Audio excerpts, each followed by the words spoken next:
안녕하십니까 시청자 여러분. 자, 부산시청 경찰청 바로 앞에 위치한 법률사무소 예성 형사민사법 전문 대표 변호사가 인사드립니다.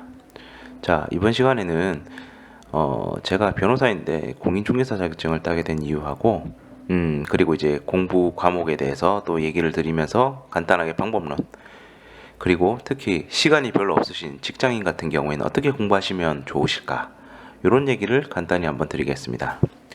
자, 제가 변호사인데 공인중개사 자격증을 따게 된 이유에 대해서 말씀을 드릴게요. 저는 10년 전에 공인중개사 자격을 취득했습니다. 그리고 지금 제 사무실 앞에서 이제 부산시청이 보이는데요. 이 부산시청에 와서 자격증을 받았습니다. 자, 제가 왜 그 자격증을 따게 됐냐? 자, 우리 부동산 중개 행위 같은 경우에는 공인중개사법에 규정이 되어 있습니다.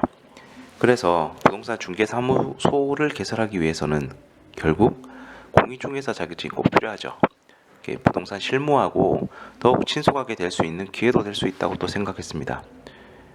딱 이렇게 실무에 필요한 과목들을 모아놨기 때문에 그걸 공부하면 또 여러 가지 부동산 공법이라든가 세법이라든가 흥미로운 분야이기도 하고요. 또 요 부동산 실무하고 친숙할 수 있는 내용들로 잘 구성이 되었기 때문에 또 그런 기회가 될 수 있다 생각했습니다.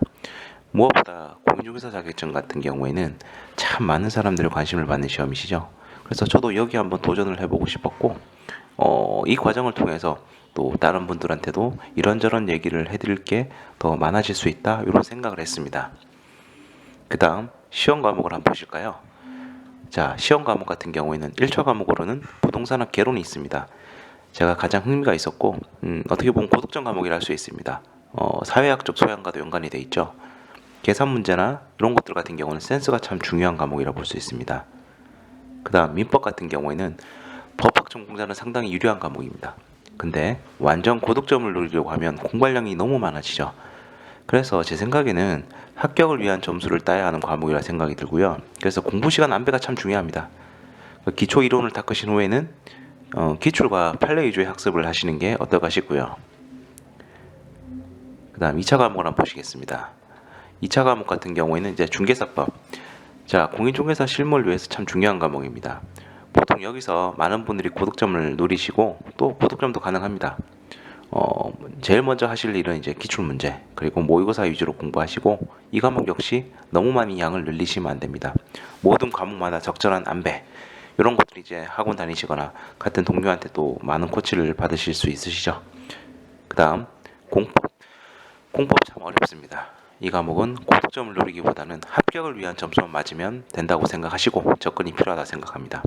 어떻게 보면 사실 50점 맞으면 됩니다. 다른 과목에서 또 이렇게 점수를 따면 되니까.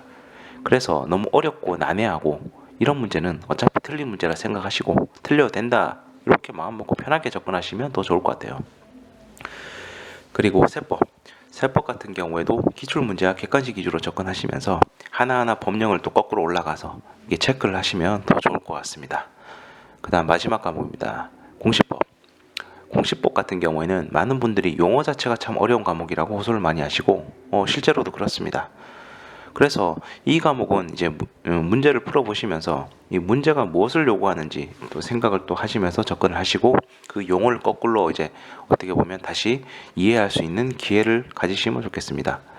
그리고 이게 등기법 같은 경우에는 이제 민법과도 연결이 되기 때문에 민법을 공부하시면서 또 이해의 폭을 더 넓힐 수가 있기 때문에 항상 조급해하지 마시고 어떻게 보면 시간을 들여서 내가 다른 과목 공부하면 또 여기에 이해의 폭을 넓힐 수 있구나 하는 마음으로 어느 정도 여유 있는 마음을 가지시면 좋을 것 같습니다. 자, 그 다음 시간이 별로 없는 직장인들, 요분들을 위해서 말씀을 드릴까 하는데요. 자, 전략적 접근이 꼭 필요하시죠. 전일 수험생하고 같은 방식으로 해서는 안 된다고 생각합니다. 시간이 없으시잖아, 그렇죠? 그렇기 때문에 이게 두꺼운 기본서보다는 얇은 요약서로 이론 기초를 다지고 또 기출 문제하고 모의고사 문제 위주의 학습을 하시는 게 참 좋을 것 같아요. 또 만약에 법학을 접한 적이 없으시다 그러면 강의를 반복해서 듣고 그것만 하신다고 생각하면 됩니다.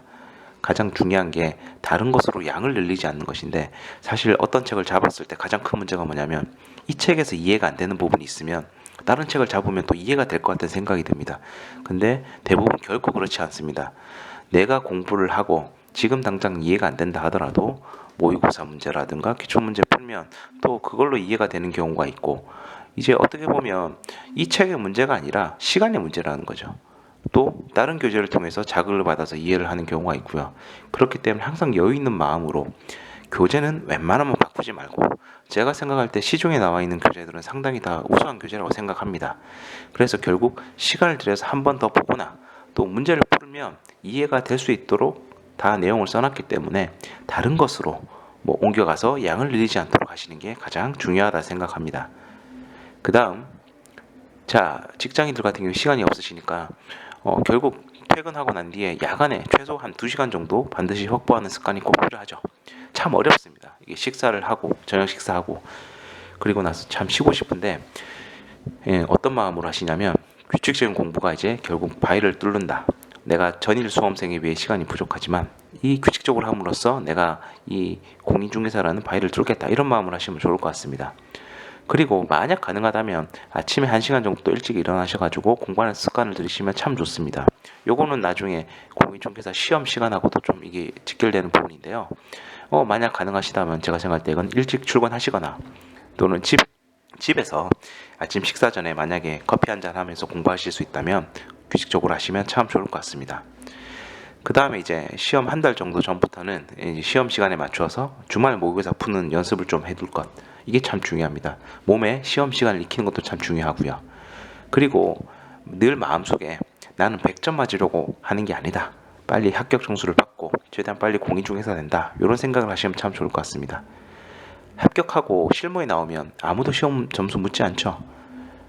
하루라도 빨리 실무에 나와서 실무에 필요한 것들을 익히시고 또 이제 운영하실 수 있는 기초를 다지시는 게 더 중요하다고 생각합니다. 시험은 그야말로 시험으로 접근을 하고 어려운 거 있으면 고민을 해보다가 또 그걸로 너무 시간을 뺏기지 않도록 늘 생각을 하시고요. 그래서 공부하시면서 좀 어려운 내용 같은 경우에는 과감히 좀 건너뛰시면 어떨까 싶습니다. 이해도 이상 한번 다시 해보고 그래도 이해가 안 된다 그러면 이건 다 또 건너뛰고 다른 기본적인 것들을 하는 게 제일 중요하죠. 결국 가장 기본적인 것들만 해도 한 60점은 맞거든요, 보통. 그 어려운 과목들 빼놓고는. 그래서 이런 기본적인 것들이 기계적으로 반복이 돼서 몸에 숙달돼야 된다고 생각합니다. 막상 시험장 가면 이 기본적인 것들도 헷갈리는 경우가 많거든요. 처음에 책을 읽으면 참 쉽고 맞출 수 있다고 생각이 들어도 이게 문제로서 숙달이 안 되면 시험장 가면 또 헷갈립니다. 그렇기 때문에 내가 생각할 때 가장 쉽고 기본적인 것이지만 요거를 100% 맞춘다는 전략으로 해서 같은 문제도 풀어보고 머릿속에 또 이렇게 밥 먹으면 생각도 해보고 늘 어떻게 보면 몇 번씩 리마인드를 해서 내 머릿속에 이렇게 딱 저장을 시키는 게 제일 중요하죠. 쉽고 기본적인 것들 이것만 맞추어도 거의 합격할 수 있다, 요런 마인드로 우리 직장인들은 접근을 하는 게 참 중요할 것 같습니다. 자, 이게 똑같이 이어지는 말인데요. 이게 시험에 자주 나오는 문제들은 100% 맞춘다는 마음으로 이런 것들은 머릿속에도 생각하고, 제 경험으로 봤을 때는 밥 먹었을 때도 생각하고 또 언제 일하면서도 생각하고 또 막 어디 길거리 다니면서도 생각하고, 이런 것들이 진짜 머리에 잘 남습니다. 이게 책만 볼 때만 이거 생각하는 게 아니로 내가 이게 일상생활을 하면서 애들하고 어디 가가지고 놀아줄 때도 생각하고 막 그런 거 있지 않습니까? 그러면 결국 더 기억에 잘 남더라고요. 자, 그렇습니다. 저는 10년 전에 이 자격증을 딴 사람이라서 지금 강의는 누가 유명하신지 잘 모르겠습니다. 근데 다만 어느 시기나 합격을 위한 정수는 동일하다고 생각을 하고, 특히 시간이 별로 없으시는 직장인들 같은 경우에는 항상 전략적으로 접근을 하시고, 교재들 같은 경우에도 이제 보시면 좀 수험 전략적으로 이렇게 쓰여진 교재들이 있습니다. 그런 내용들이 물론 어떻게 보면 이제 좀 두꺼운 책보다는 좀 이해가 어렵죠. 근데 또 강의 같은 게 있으니까요. 강의를 위해서 또 이렇게 들으시면 또 이해가 더 잘 될 거라 생각하고, 그리고 이 외에 전일 수험생 같은 경우에는 우리 학원하고 그 강사 선생님들이 가르쳐 주시는 거기에 내용에 따라서 잘 이렇게 진행하시면 될 것 같아요. 가장 중요한 거는 공부량을 너무 늘리지 않는 것, 그리고 내가 지금 처음 선택한 교재를 믿고 신뢰하는 것. 지금 시중에 나와 있는 교재들은 어떤 교재라도 최소한의 내용들은 다 담고 있거든요. 그리고 그 교재만 해도 합격하기에 충분합니다.